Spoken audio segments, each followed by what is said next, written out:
Bonjour et bienvenue. Alors aujourd'hui, je vais vous présenter une toile que j'ai peinte en 2019 qui fait partie de la collection que j'appelle l'abstraite réalité. C'est-à-dire que je m'installe devant ma toile et je commence par tirer des traits de façon aléatoire. Ça devient une espèce de gribouillage parce que parfois je le fais même les yeux fermés. Et après, je prends de l'espace, je me retire et je la regarde. Et là, la magie s'installe. C'est-à-dire que je vois des visages, des formes, des lieux. Et par la suite, je vais les peindre. Alors, il y a toujours une communion qui s'installe de ce que je peins. Parfois, c'est durant le travail. Et parfois c'est après, parfois c'est avant. Enfin, ça varie beaucoup selon l'énergie que je capte, hein, selon les fréquences qui m'amènent à peindre ces personnages, ou ces formes, ou ces êtres.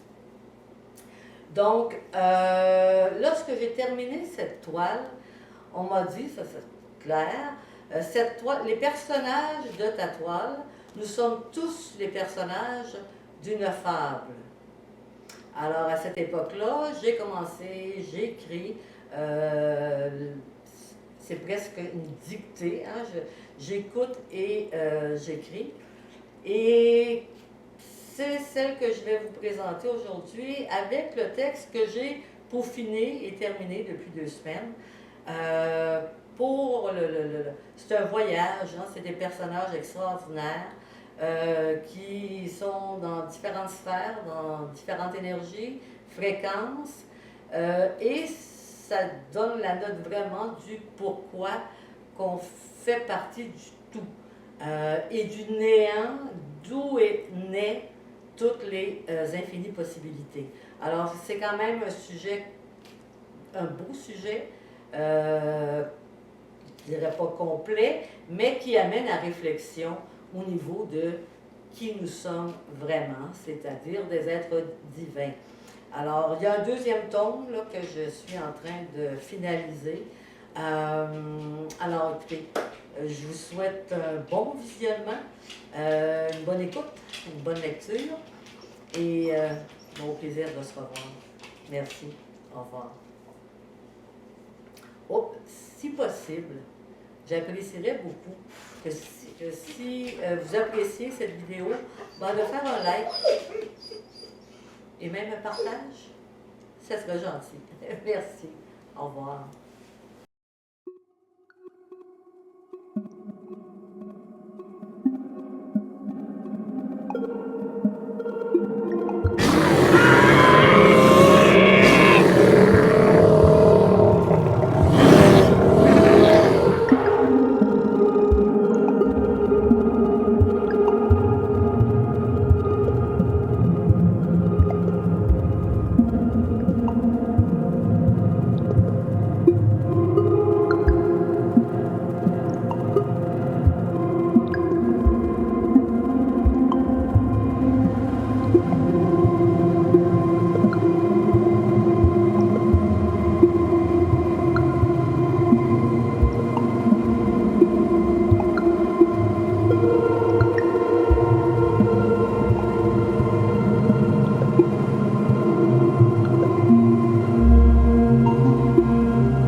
Fable de Celle.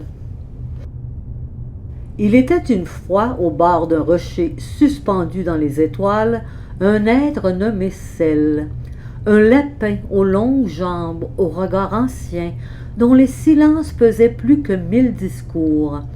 Une main, venue d'en bas, écrivait la lueur d'une flamme. La plume frémissait, comme portée par un souffle invisible. « Bonjour, toi !» dit Lu, l'écrivaine, en levant doucement les yeux vers Celle. « Bonjour, toi !» répondit Celle, sans bouger, penché sur sa patte, attentif. « Me permets-tu d'inventer ton histoire ?»« C'est quoi, une histoire ?» demanda Celle, les oreilles légèrement inclinées. « C'est un fil de lumière, un chant venu d'un monde qu'on appelle imaginaire. » « Est-ce que ce monde existe? » « Il existe quand quelqu'un l'écoute. » Alors Celle resta là, sans mot dire, mais dans son silence tout consentait, et la plume, comme une étoile filante, traça sur la feuille le premier souffle d'un univers nouveau. La main de Lu écrivait sans hâte, comme si chaque mot était choisi par l'invisible. Celle observait, les yeux mi-clos, comme s'il reconnaissait en secret ce qui s'inscrivait là.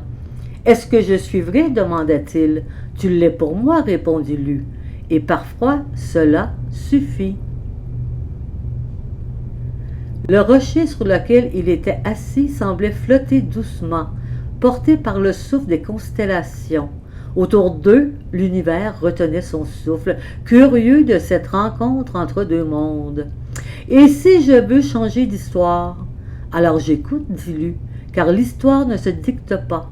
Elle se découvre. » Celle leva la tête vers les étoiles. Ses yeux brillaient comme deux lunes pleines. « Il y a longtemps, je me suis perdue entre les sphères. Et maintenant, je me sens entendue. » Lu sourit, la plume trembla. Un mot nouveau apparut sur le parchemin. « Écoute. » La vision de Celle. La plume s'arrêta un instant, suspendue au bord du silence. Lu releva les yeux, Celle ne bougeait plus, mais ses paupières à demi closes laissaient filtrer une lumière intérieure. « Je me souviens, dit-il enfin, d'un lieu sans nom, ni ciel, ni sol, un entremonde où flottait une musique que l'on n'entend qu'en rêve. » Il y avait là un cercle, pas un cercle tracé, mais un cercle vivant qui respirait doucement comme un grand cœur cosmique. « Qui avait-il dans ce cercle ?» demanda Lu. « Nous, répondit Celle, toi, moi et d'autres encore, des êtres faits de vibrations, de transparence et de feu doux. Nous étions là pour nous rappeler que l'origine ne parle pas, elle résonne. » Lu sentait son cœur ralentir, comme si elle-même entrait dans cette mémoire oubliée. « Et pourquoi as-tu quitté ce lieu? »« Pour retrouver le chemin à travers toi. » Le vent se leva dans le ciel étoilé, emportant une poussière d'étoiles autour du rocher. Lu reprit sa plume. Sur la page, un nouveau mot naquit, posé entre écoute et silence, souvenir. La révélation. Le silence s'était épaissi autour d'eux, comme si l'univers, lui aussi, attendait la suite. Celle se redressa lentement. Ses longues oreilles frémissaient. Un éclat doré apparut dans ses pupilles, comme un souvenir qui ne venait pas du passé, mais du futur. « J'ai vu, murmura-t-il, ce que tu allais écrire avant même que ta main le sache. »« Qu'ai-je écrit ?» demanda Lu troublé. « Tu as écrit « Je suis né pour me souvenir de ce qui précède la parole. » Lu baissa les yeux vers la feuille. Ces mots y étaient inscrits en lettres fines dorées, comme tracés par une main invisible. « Comment ? Parce que nous ne sommes pas séparés, dit Celle. Tu crois m'inventer, mais c'est moi qui t'appelle depuis l'origine. Tu m'as toujours connu, tu m'as rêvé avant ta naissance. » Lu sentit un frisson parcourir son dos. Tu n'es donc pas un personnage. Je suis un miroir, le reflet de ton âme lorsqu'elle se souvient d'où elle vient. Et maintenant que tu m'as dessiné, je peux t'aider à t'écrire. La plume se mit à vibrer d'elle-même. Une phrase s'écrivit lentement, sans effort. Ce que tu cherches à dire est déjà en train de t'écouter. Et dans les yeux de celle, Lu vit pour la première fois son propre visage d'enfant assis sur une étoile. Le binôme rencontre avec Japy et Centaure. Le silence autour de celle devenait plus dense, presque palpable. Il sentait que quelque chose approchait, ou plutôt s'éveillait. Ce ne fut pas un bruit, mais un frémissement dans l'espace, comme si le tissu même du ciel ondulait. Alors ils apparurent.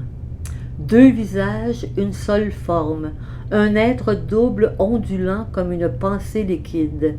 Il y avait Japy, au regard vif, joueur, presque espiègle, et Centaure, son hôte, aux yeux posés, immobiles, comme des siècles.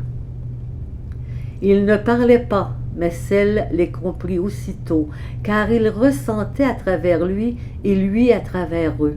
« Êtes-vous deux? » demanda celle, curieux mais paisible.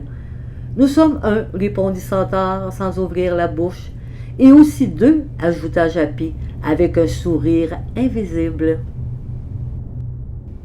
Celle ne répondit pas tout de suite. Il sentait que cette rencontre n'était pas seulement pour lui. Elle portait quelque chose de plus grand. « Qu'apportez-vous? »« Le transport de la beauté, » dit Centaure. « Mais sous toutes ses formes, » précisa Japy, « même celle qu'on appelle ombre. » Alors celle vit. Il vit le monde humain en eux, la tendresse blessée, le rire comme un cri, la colère transfigurée en lumière, et l'étrange grâce de porter deux visages sans trahir l'unité. Rencontre Ali et Cana. Celle avançait au bord de l'eau. Le silence n'était pas vide, il vibrait. Un souffle tiède effleurait la surface marine, et dans cet instant suspendu, la mer s'ouvrit comme un souvenir. Quelque chose montait des profondeurs, non pas un danger, mais une présence ancienne, familière, comme si le ciel se souvenait d'avoir été mère. Puis il le vit, un visage au trait d'ailleurs, ni humain ni animal, posé sur une forme fluide, transparente et scintillante comme un vaisseau. C'était Ali, et dans sa courbe lumineuse, nichée dans une sorte de cocon argenté, reposait un canard aux plumes douces et au regard vaste.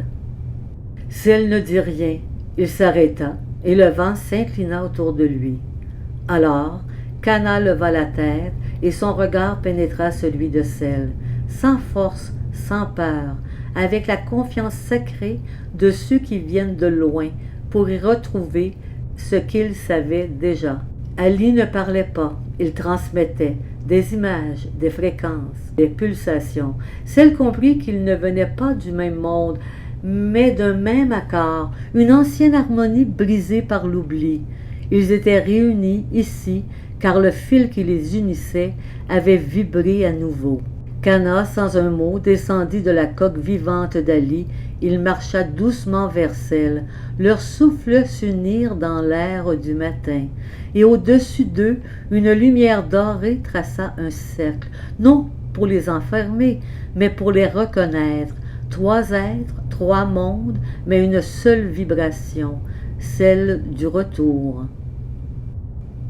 Devant lui, un cercle de lumière flottait à la lisière du sol et du ciel.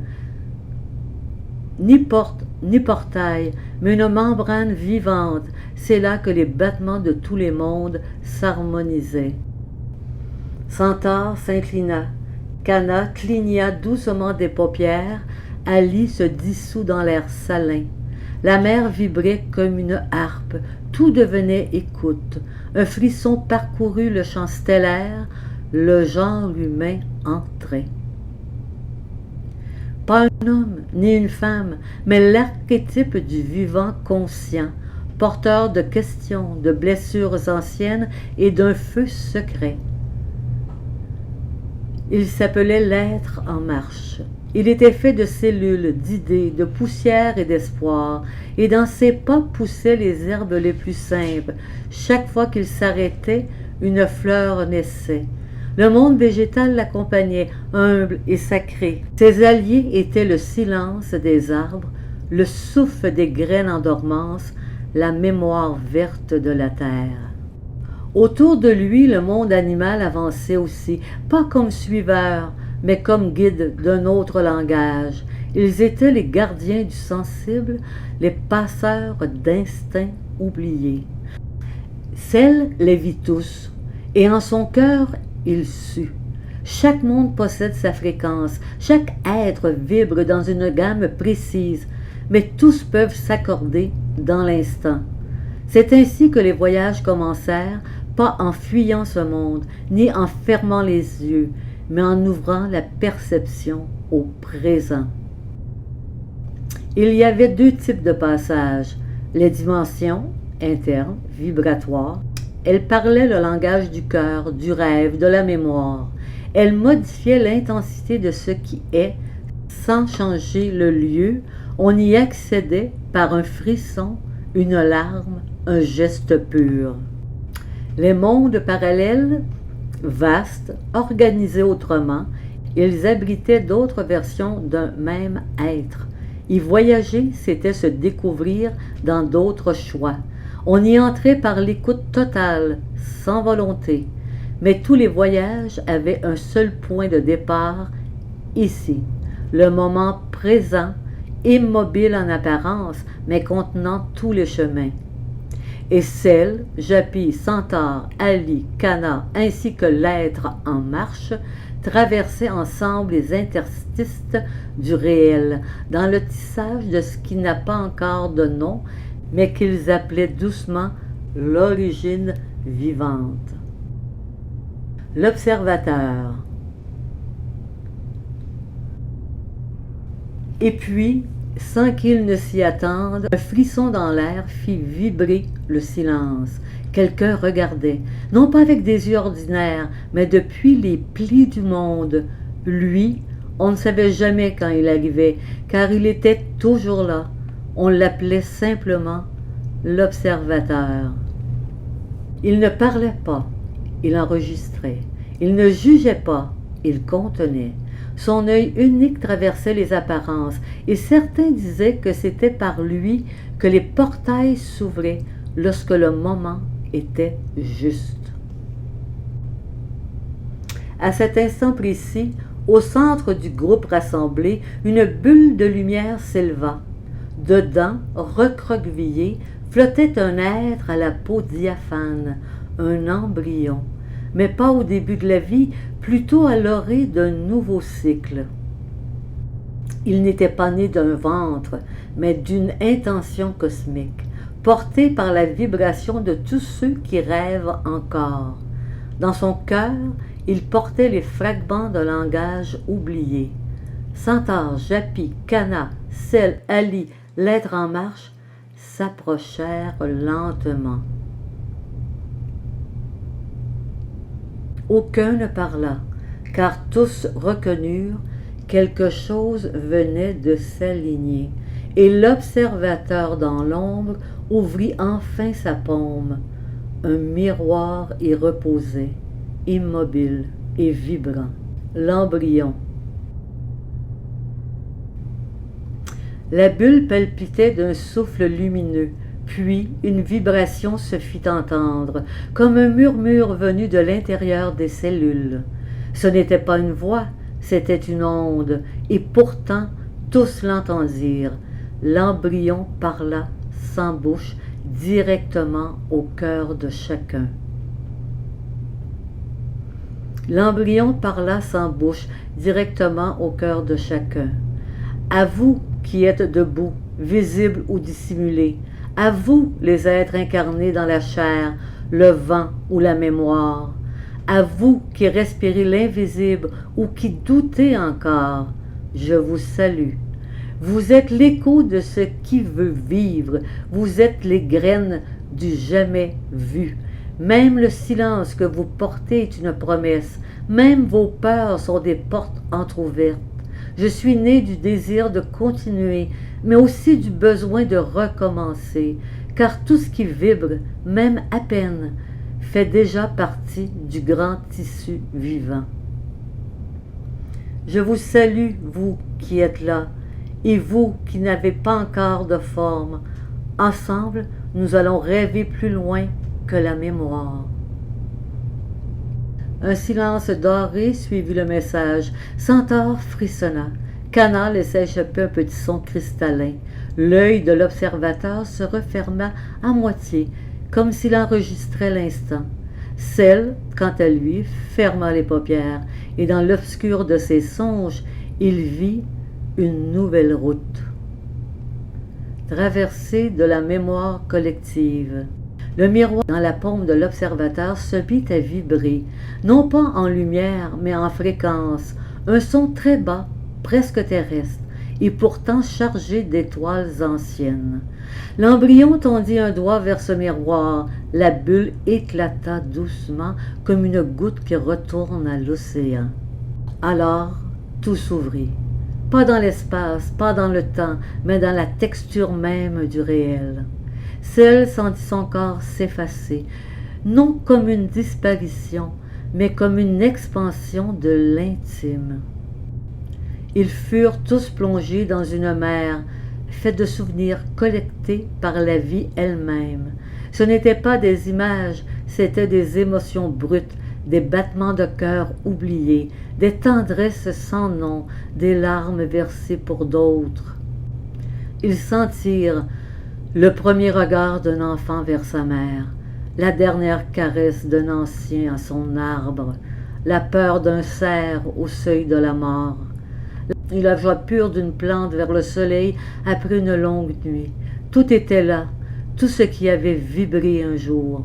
Le monde animal pleurait sans mots, le monde végétal chantait en sève, le monde humain apparaissait comme une fresque inachevée, mais profondément belle dans son incomplétude. Cana flottait doucement, comme bercée par toutes les berceuses chantées à travers les âges. Centaure posait une main sur son torse, il entendait les battements d'êtres disparus. Celle, lui, s'enfonça plus loin, jusqu'à un lieu précis, le point de croisement entre toutes les blessures d'abandon. Là, il vit que derrière chaque abandon, il y avait toujours eu un espoir persistant, un petit fil doré jamais rompu, et ce fil, ils l'étaient tous. Voici une mise en lumière de l'observateur. Dans le cadre de cette traversée de la mémoire collective, il devient le gardien lucide de tous les récits, celui qui, par sa neutralité sacrée, peut éclairer le chemin de l'amour divin. Alors que la mer de mémoire vibrait encore autour d'eux, un calme vint s'installer. Ce n'était pas un silence, mais une présence vaste et claire, comme si l'air lui-même écoutait. Tous tournèrent lentement les yeux vers celui qui ne parlait jamais. Il ne brillait pas, il ne se mouvait pas, et pourtant, c'est de lui que venait maintenant la lumière, une lumière douce sans direction, une lumière qui ne prend pas parti, mais qui éclaire ce qui est. Il ne cherchait pas le bien, il ne fuyait pas le mal, il voyait tout, juste, sans détour. C'est en cela que l'observateur était précieux. Il ne jugeait pas les larmes, il n'idéalisait pas les rires, il ne rejetait pas l'ombre, il ne sacralisait pas la lumière, il les portait toutes. Et les regardait comme une mosaïque vibrante de vérités simultanées. Ce regard-là, ce regard neutre et amoureux, ne détruisait rien, il transformait, car ce qu'il regardait ainsi devenait conscient de lui-même. Dans cet instant suspendu, chacun sentit en soi le pouvoir du regard qui ne prend pas possession, celui qui ne projette ni attente ni peur, et c'est alors que le véritable chemin apparut.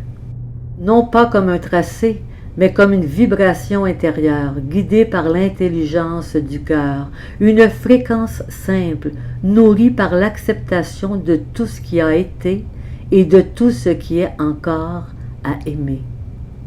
Et là, dans cette clarté offerte sans condition, ils comprirent enfin, l'amour divin ne veut rien, il est, il ne choisit pas, il embrasse, il ne corrige pas, il révèle.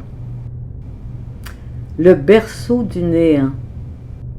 Mais quelque chose en eux avait cédé, comme une volonté qui s'efface devant l'évidence. Alors le monde se rétracta doucement, la mer de mémoire s'éteignit en une brume fine.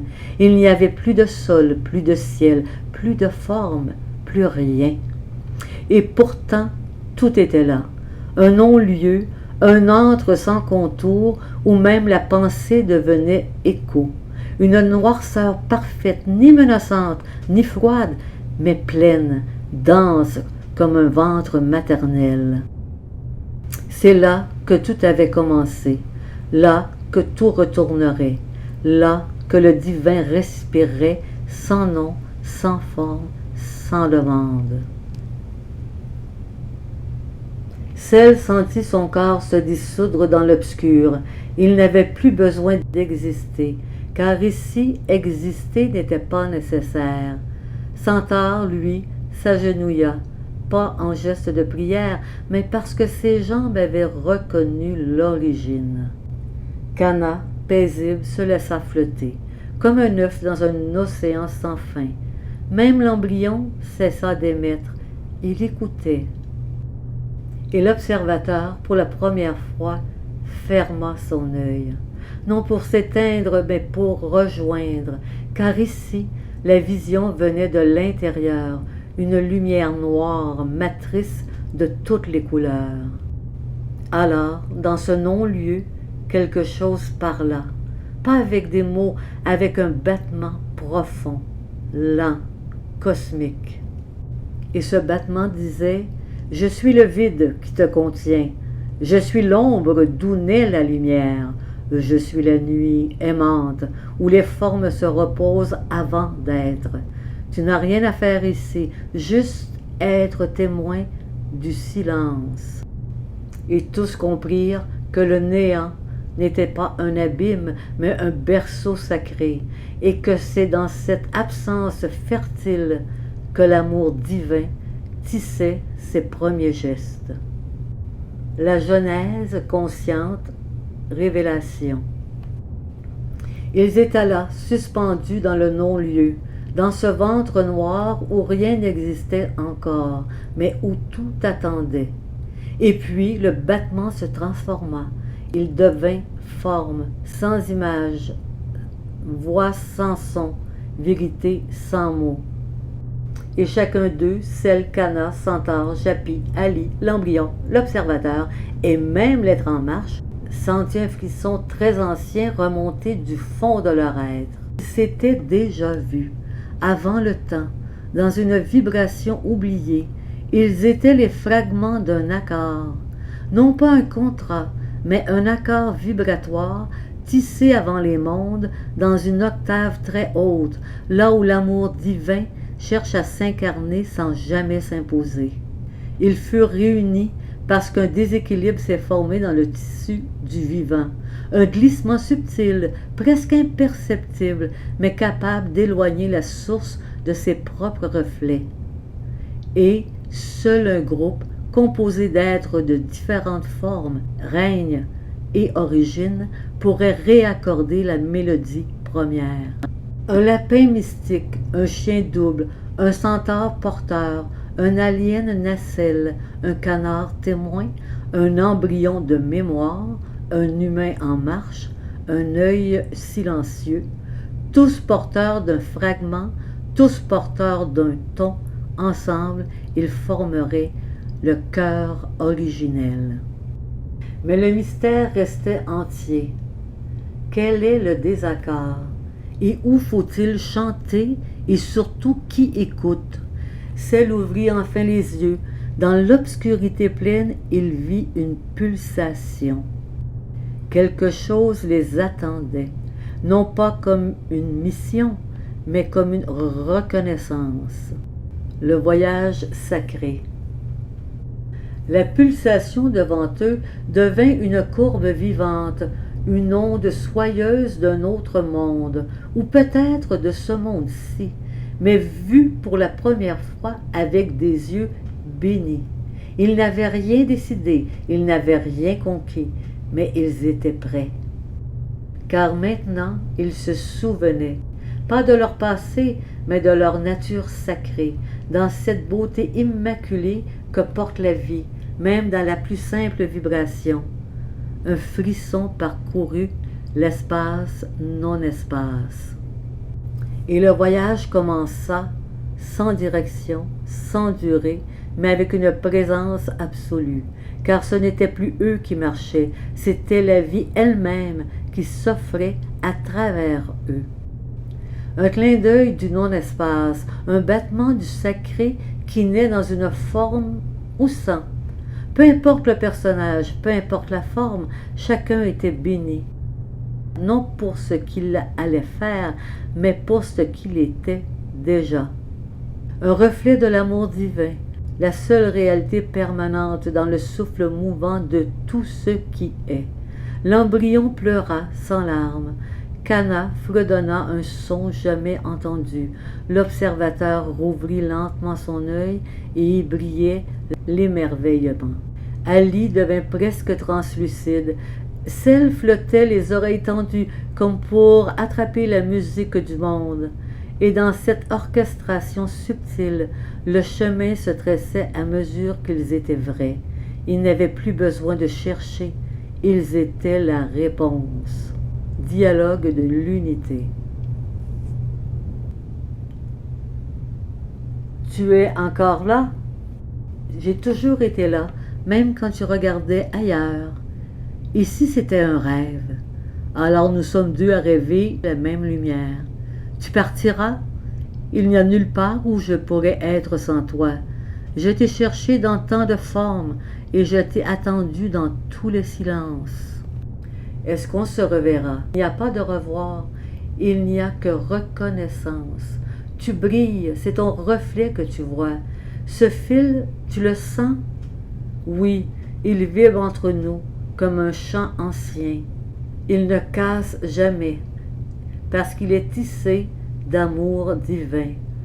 Alors c'est vrai, le revoir n'existe pas, seulement le retour à la présence. Et dans ce murmure à deux, le fil de lumière apparut, reliant chaque cœur, chaque monde, chaque être dans une seule et même vibration. Je suis, tu es, nous sommes. Épilogue, l'écrivaine. Et quelque part dans un monde où le silence épouse les mots, une femme écrivait. Elle ne contrôlait rien. Elle écoutait. Elle transcrivait ce qu'elle sentait venir d'ailleurs, ou peut-être de très loin en elle-même.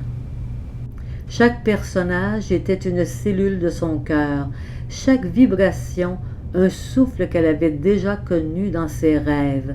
Elle ne racontait pas une histoire, elle se souvenait. Parfois elle pleurait sans raison, d'autres fois elle riait comme une enfant, car dans ce qu'elle écrivait, il y avait ce qu'elle est, un battement d'étoiles, un fil entre les mondes, un regard bienveillant vers ce qui est vivant, même dans l'ombre. Elle n'était pas l'autrice, elle était une vibration parmi les autres, un écho du grand tout, une voix qui se laisse traverser pour que l'amour se raconte encore. Et dans cette offrande, la boucle ne se ferme pas, elle devient spirale, et la spirale continue.